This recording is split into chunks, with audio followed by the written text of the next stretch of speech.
It is a beautiful spring day, and I wanted to share with you all a cookie recipe made with dandelion flowers. It's perfect for spring, and it is also a wonderful spell for happiness, luck, and positivity. The recipe I'm sharing with you guys today, I did not make myself. I found it online, so I will have it linked down below for you if you want to try it.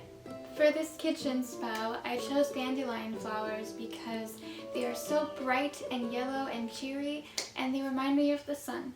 Magically, dandelion promotes positivity, calm, and groundedness.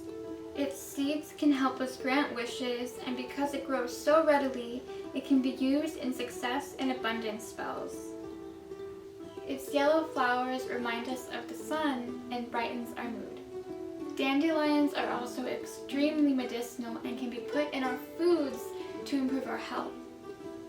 Dandelion has so many different medicinal uses, and so if you'd like me to make a video on all the medicinal benefits of dandelion, I would happily do so. Just put a comment down below. And if I have made this video by the time that you're watching this one, then I'll have it up here or down below. So the flowers that I'm using in this recipe, I foraged from my own backyard. Dandelion is actually an invasive species in the US and grows readily just about everywhere, so you don't have to worry about over-harvesting it, but I do urge you to think about where you're harvesting it. Try not to harvest in places like factories, power plants, and abandoned lots, because these places can have heavy metals in the soil or pollutants in the air that the plants can take in, and it just wouldn't be good for us to ingest. However, my unpopular opinion is that it is mostly okay to harvest plants, and specifically dandelion, in urban areas, because if weed killer was sprayed on those plants, they wouldn't be alive, and most companies and cities don't spray pesticides on weeds. So with all of that out of the way, let's get on to the recipe. For this recipe, you will need about 1 cup of dandelion petals, 1 cup of butter softened or melted, ½ cup of sugar plus 1/4 cup for later, a pinch of salt, 2 egg yolks, 2 teaspoons of vanilla extract, and 2 cups of flour. So to start, gather your dandelion petals and separate the yellow from the green parts.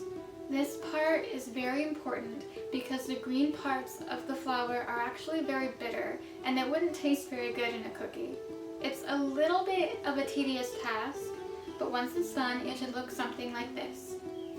Once you've done that, go ahead and set that aside for later.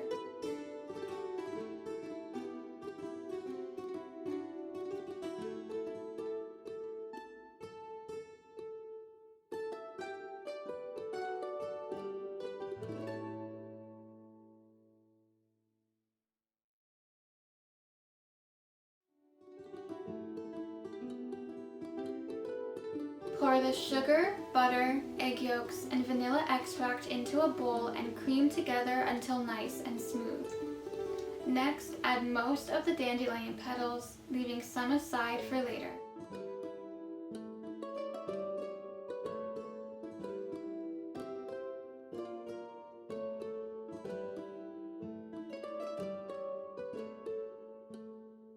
Pour in the flour and a pinch of salt and mix until you have a slightly crumbly consistency.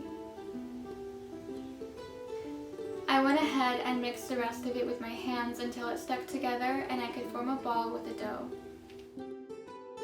So the recipe says to roll the dough into a log and put it in the refrigerator for at least an hour, but I did not do that. So just set your dough aside for now. Next, add 1/4 cup of sugar to a bowl and the remainder of the flower petals. Mix together to make dandelion sugar. Begin to sprinkle some flour and the dandelion sugar onto a flat surface. We'll be rolling the dough onto the surface so the petals stick to the outside of the cookies. Start to roll the dough out onto the sugar until it's evenly flat. Cut out the cookies in whatever shapes you prefer. I didn't have any spring cookie cutters, so I just used the glass instead. Next, place these on a flour cookie sheet and bake at 350 degrees Fahrenheit or 176 degrees Celsius for 10 minutes. I unfortunately accidentally burned my first batch of cookies, and so they really don't need that much time at all, maximum 10 minutes. They just need to be mostly white and slightly golden around the edges.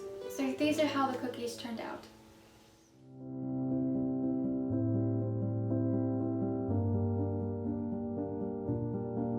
Definitely recommend having these cookies with some coffee or some tea. They're perfect for spring again, and they're awesome for spring tea parties. I really hope that you enjoyed this video. If this recipe went well, or if it did not, let me know in the comments down below. I'd love to hear from you. And if you'd like to see more about kitchen witchery or magic or medicinal herbs and all of that kind of thing, then please subscribe to my channel. I do hope to make more videos in the future. Thank you guys so much for watching, and I'll see you in the next one. Bye for now.